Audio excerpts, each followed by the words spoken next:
बड़े घर की छोटी बहू अहाना की जंग और दुर्गा देवी का अधूरा इश्क। जन्माष्टमी का पर्व, घर में रौनक, ढोल नगाड़ों की गूंज और रोशनी से जगमगाता आंगन। लेकिन इस रोशनी के पीछे छिपा है एक ऐसा अंधेरा जो पूरे परिवार की नींव हिला देगा। इस बार सामने आएगा दुर्गा देवी का वह राज जिसे उन्होंने बरसों से अपने दिल की गहराइयों में दफन करके रखा था। उनका अधूरा इश्क, उनकी अधूरी दास्तान। पूजा की तैयारियों के बीच अचानक अहाना की नज़र मां दुर्गा देवी और देवदा पर पड़ती है। दोनों एक कोने में खामोशी से बेहद गहरी बातें कर रहे होते हैं। और तभी अहाना सब सुन लेती है। उसे पता चलता है कि कभी दुर्गा देवी और देवदा एक दूसरे से शादी करना चाहते थे, मगर किस्मत ने उन्हें जुदा कर दिया। यह सच सुनकर अहाना का दिल हिल जाता है। उसकी आंखें नम हो जाती हैं। वह ठान लेती है कि जिस रिश्ते को उसकी मां ने दबाकर रखा, वह उसे जीने का मौका जरूर दिलाएगी। अहाना मां से कहती है, मां, मैंने सब सुन लिया है। आपको अपना सच्चा प्यार जीने का पूरा हक है। दुर्गा देवी कांप उठती है, चेहरा सफेद पड़ जाता है। नहीं अहाना, ऐसा मत करना। अगर यह राज बाहर गया तो मेरी इज्जत मिट्टी में मिल जाएगी। लोग उंगली उठाएंगे। लेकिन अहाना डटी रहती है। वह देवदा के पास जाकर कहती है, यह माँ की पसंदीदा मिठाई है, आप खुद जाकर उन्हें खिलाइए।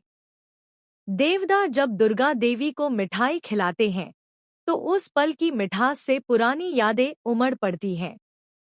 भावुक होकर दुर्गा देवी देवदा के गले लग जाती हैं। लेकिन जहां प्यार होता है वहां साजिश भी जन्म लेती है। बुआ जी यह नजारा अपनी आंखों से देख लेती हैं। वह आग बबूला होकर पूरे घर को इकट्ठा करती हैं और चिल्लाती हैं, ये कैसी हरकत है? दुर्गा अपने पुराने आशिक से गले मिल रही है।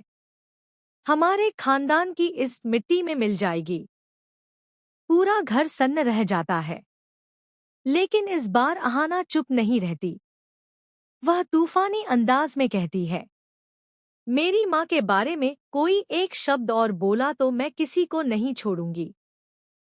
माँ ने कोई गुनाह नहीं किया, वो सिर्फ अपने अधूरे सपनों को याद कर रही थी। अहाना की बेबाकी सुनकर सब हैरान रह जाते हैं। दुर्गा देवी की आंखों से गर्व के आंसू छलक पड़ते हैं। पहली बार वह भी बुआ जी के सामने डटकर खड़ी हो जाती हैं। लेकिन तूफान थमा नहीं था। अर्जुन, जो पहले से ही अहाना से नाराज था और भड़क उठता है, वह गुस्से से गरजता है, पहले तुमने मेरा भरोसा तोड़ा, अब मेरी माँ की जिंदगी में हस्तक्षेप कर रही हो। आखिर चाहती क्या हो तुम? अहाना रो पड़ती है। आंखों से मोती की तरह आंसू गिरते हैं। मैं सिर्फ माँ की खुशी चाहती हूँ, अर्जुन। क्या इसमें भी मैं गलत हूँ? चारू, राधा और मीना अहाना का साथ देती हैं। लेकिन बुआ जी, पलटू दादा, टिमोनी और छोटी चाची मिलकर नई साजिश रचते हैं।